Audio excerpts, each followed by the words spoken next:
2021. And you know what that means? It's FAFSA season. FAFSA time. So you will be completing your 22-23 FAFSA.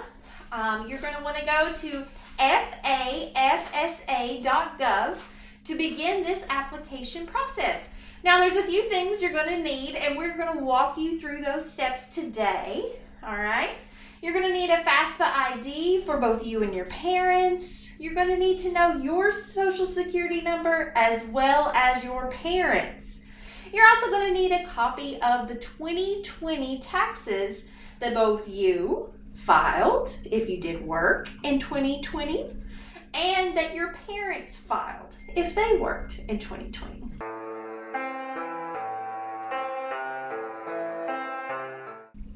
So the types of federal student aid that are going to come about from this application, it's very important that we get this done because this is going to make you eligible for grants. So we're talking federal grants that can be taken anywhere nationally. Also loans, you're not going to be able to qualify for any loans without applying for the FAFSA. And my favorites are work studies. So if you want to be eligible for a federal work study and work on campus in cooperation with your classes and even your major, you have to have that FAFSA complete. Now, another question we get a lot is athletic scholarships. Are they tied to the FAFSA? The answer is yes, they are. So if you're depending on an athletic scholarship, you're still going to need to complete the FAFSA for that to communicate. All right, and then, of course, we don't want to have to take a student loan, but if you do, FAFSA is the best rate for those student loans. So there's a few different types that are out there.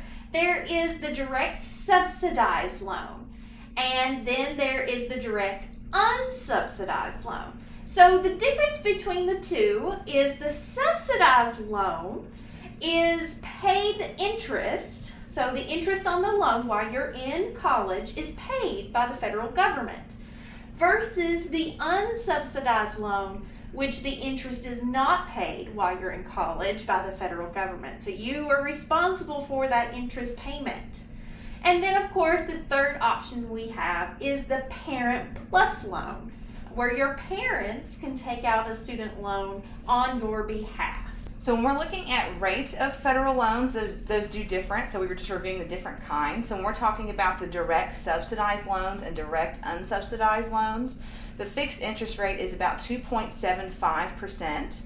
If we bump to the direct unsubsidized loans for graduate or professional, so this is after you did your 4-year degree, that jumps to 4.3%.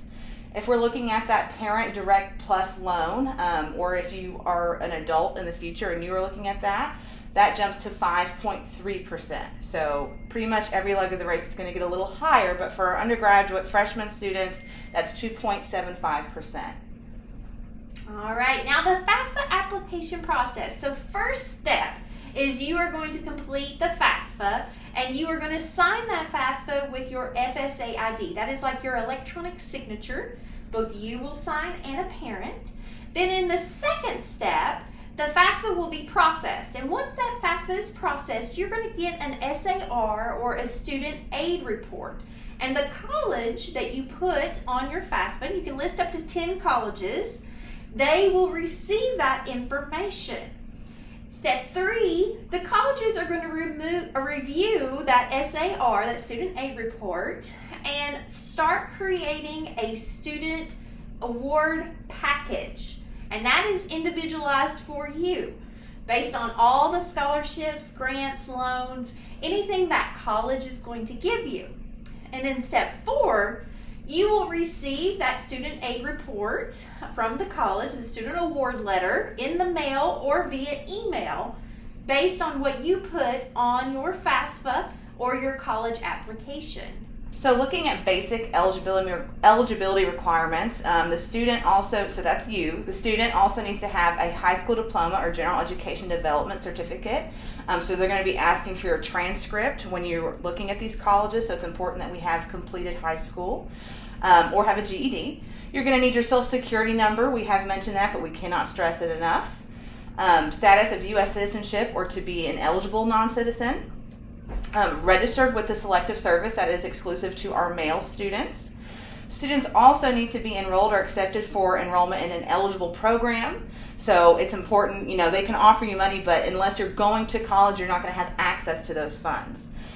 You have to be pursuing a degree, a certificate, or a credential. So whether that's community college, whether that is going to a 4-year public school or a private school, and you have to maintain satisfactory academic progress. So if we begin to slip on our grades, we're actually jeopardizing the funds that are available to us.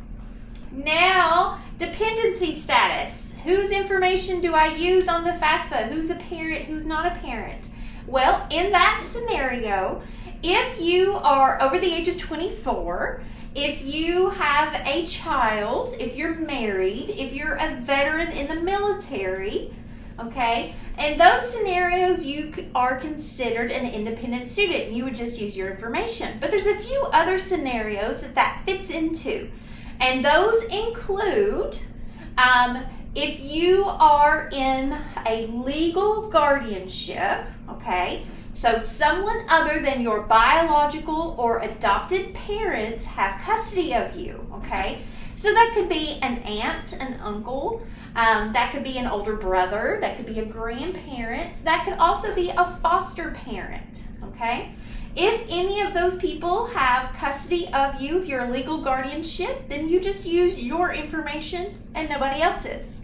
Now, if your parents are married or remarried or widowed, or your adopted parents, then you have to use their information. Now, we hope you will fill out the FAFSA before Halloween, so don't let FAFSA be spooky, okay? Make sure you fill that out. If you have any questions, please get in contact with your Talent Search counselor. We'd love to help you guys out. Good luck.